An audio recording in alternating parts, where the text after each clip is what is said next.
Steve. Steve is an Everton fan. Good morning, Steve. Good morning, How are you Steve. Doing? Yeah, good morning, Laura. Good morning, Ali. Thanks for having me on. Thanks for coming on. Great to have you on, Steve. What's going on? Yeah. I'll try and give you the quick versions. It all started with Mr. Moshiri, and he came in with all the money, and we were all blinded by the light.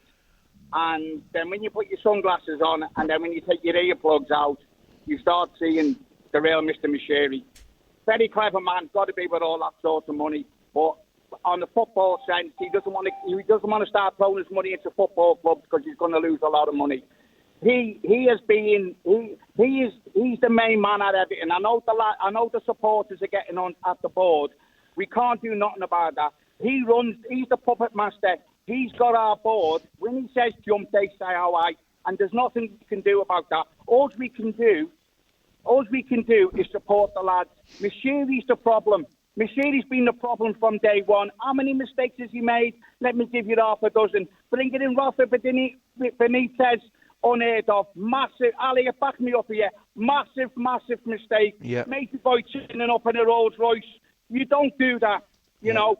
And I think in Frank Lampard, as I said before, he's one of the few managers that has had that connection with us as supporters and the club. His hands have been tied. He hasn't had the tools to do the job.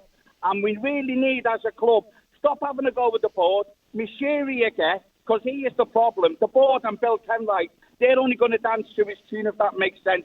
We need to say to Frank, thank you, Frank. You've done a great job. Look, he has made a few mistakes, Frank. Some of his signings have been really poor, but that's football. We understand that.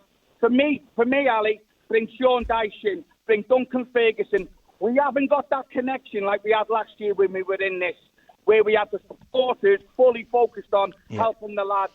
And we haven't got that, Ali. Steve, I want to say to you, mate, that's exactly, and I said it last week, I think one of the biggest problems that Everton have got right now is their fans aren't showing the same, what's the word I'm looking for? Well, support for the team that they did last year when they were in trouble. And I know they're probably at the end of their tether, but I think the only way that you're going to get out it is if you're united with the team on the pitch and the supporters. And that's a concern I've got, Steve.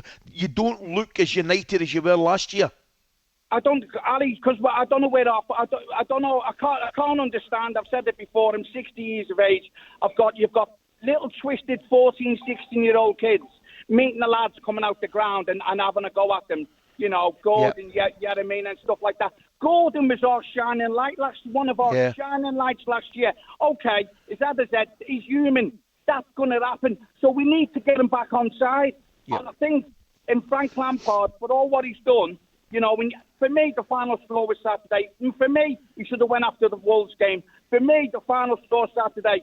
If he's a man in charge of them lads and he fully thinks every man that plays for Everton Football Club is behind our leader, Frank Lampard, and you get 5 of the lads that go over and clap the supporters at the end of the game. talkSPORT Breakfast with Laura Woods.